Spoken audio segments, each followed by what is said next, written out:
నేపాల్లో నిరసనల నేపథ్యంలో అక్కడ చిక్కుకున్న ఏపీ వాసుల గురించి మంత్రి నారా లోకేష్ ఎప్పటికప్పుడు సమీక్షిస్తున్నారు. నేపాల్లో చిక్కుకున్న ఏపీ వాసులను సురక్షితంగా తీసుకొస్తామని చెప్పారు. అక్కడున్న తెలుగు వారి పరిస్థితిపై మీడియాతో మాట్లాడినారు మంత్రి నారా లోకేష్.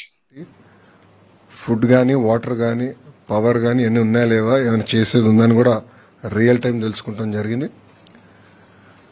ఢిల్లీలో ఉన్న కంట్రోల్ సెంటర్లో తెలుగుదేశం పార్టీ ఎంపీ సానా సతీష్ గారు, గవర్నమెంట్కి చెందిన అర్జ శ్రీకాంత్ గారు అక్కడ కూర్చుని వాళ్ళు మొత్తం మానిటర్ చేస్తాం జరిగింది రియల్ టైం. ఇప్పటికీ మా దగ్గరున్న సమాచారం మేరకు 217 మంది ఆంధ్రలో 12 లొకేషన్స్లో, అంటే హోటల్స్ కానివ్వండి లేదంటే వేరే పట్టణాల్లో కానీ 12 లొకేషన్స్లో వాళ్ళు ఉన్నారు. దీంట్లో సుమారుగా 173 మంది కఠ్మండూలో, 22 మంది హెటౌడాలో, 10 మంది పోఖ్రాలో, 12 మంది సిమికోట్లో ఉన్నవారు. ఇది మేము టైం టు టైం మానిటర్ చేస్తున్నాం. దాంట్లో సుమారుగా 118 మంది మహిళలు ఉన్నారు, 98 మంది మగవాళ్ళు ఉన్నారు.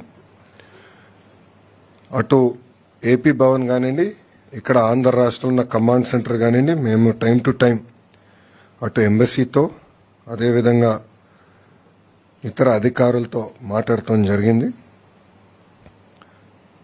ప్రధానంగా కఠ్మండు నుంచి రేపు ఆంధ్రుల్ని తిరిగి తీసుకొచ్చేదానికి రేపు మధ్యాహ్నం ఒక ఫ్లైట్ ప్రత్యేక ఆంధ్ర రాష్ట్రం ఏర్పాటు చేసిన ఫ్లైట్ కఠ్మండూలో ల్యాండ్ అయ్యి ఆంధ్రులందరినీ అక్కడ నుంచి తీసుకొచ్చి first halt Visakhapatnam, second halt కడపలో చేస్తాం జరుగుతుంది. ఇక్కడ కానీ ఒకసారి చూస్తే కఠ్మండూతో పాటు సిమికోట్లో ఉన్న 12 మంది వాళ్ళని ఇప్పుడు నేపాల్గంజ్ ఎయిర్పోర్ట్, అంటే యూపీ బార్డర్ పక్కన ఉన్న ఎయిర్పోర్ట్కి వాళ్ళని రేపు పొద్దున తరలిస్తాం జరుగుతుంది. అక్కడ నుంచి వాళ్ళు లక్నోకి వెళ్ళి బై రోడ్ లక్నోకి వెళ్ళి అక్కడ నుంచి కమర్షియల్ ఫ్లైట్ ద్వారా తిరిగి వస్తారు. పోఖ్రాలో ఉన్న వారిని 10 మందిని రేపు పొద్దున ప్రత్యేక విమానం ద్వారా కఠ్మండూకి తీసుకొస్తాం. అక్కడి నుంచి మనం పెడుతున్న విమానం ద్వారా తిరిగి ఆంధ్ర రాష్ట్రానికి వస్తారు.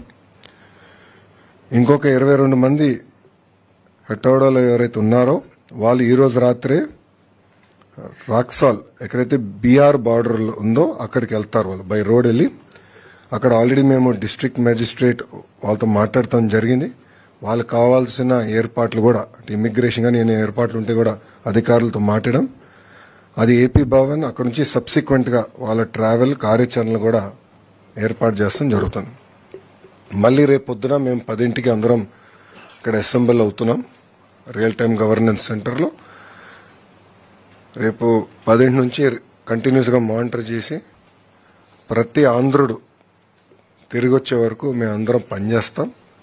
కేవలం విశాఖపట్నానికి, కడపకే కాదు, ప్రభుత్వం వాళ్ళని వాళ్ళ ఇంట్లో దించే బాధ్యత తీసుకుంటాం.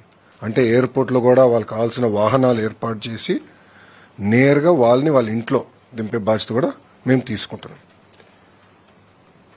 సో ఈరోజు ఆంధ్ర రాష్ట్ర ప్రభుత్వం చాలా సీరియస్గా తీసుకుని ఆంధ్రుల్ని తిరిగి తీసుకొస్తాం జరుగుతుంది. ఇంకా రాత్రి కూడా ఉంటే రియల్ టైం మేము అందరూ ఒక వాట్సాప్ గ్రూప్ కూడా ఏర్పాటు చేసుకున్నాం. మంత్రులు కూడా ఉన్నారు, గౌరవ ముఖ్యమంత్రి గారు కూడా వాట్సాప్ గ్రూప్లో ఉన్నారు. మేము అందరూ అది రియల్ టైం మానిటర్ చేసుకుంటున్నాం సిచ్యువేషన్.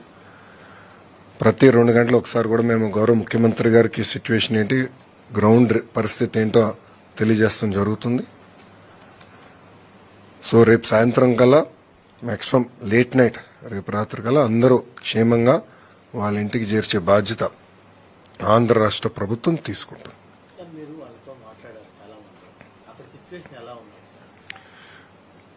పొద్దున కొంచెం టెన్షన్గా ఉన్నారు అందరూ ఫస్ట్ రౌండ్ మాట్లాడినప్పుడు. సెకండ్ రౌండ్ మాట్లాడేగల కొంచెం శాంతియుతమైన వాతావరణం నెలకొంది.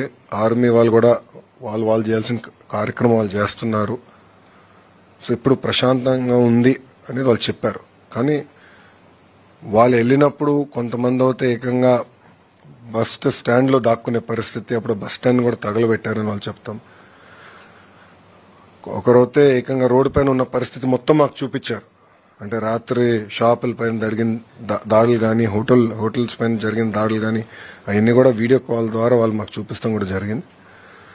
సో ఒక మాటలో చెప్పాలంటే నిజంగా అందరూ చాలా భయపడ్డారు, చాలా పానిక్ అయ్యారు.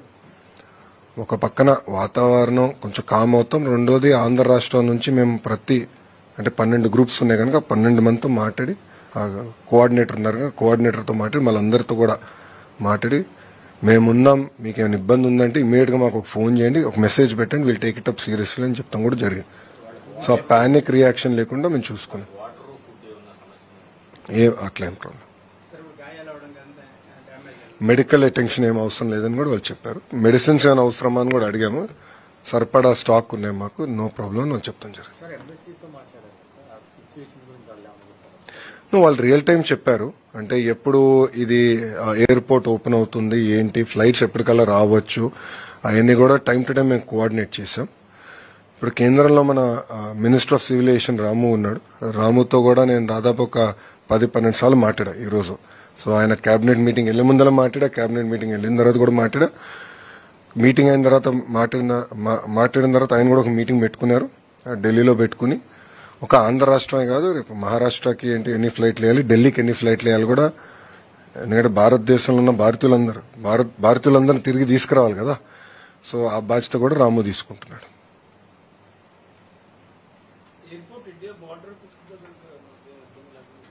సార్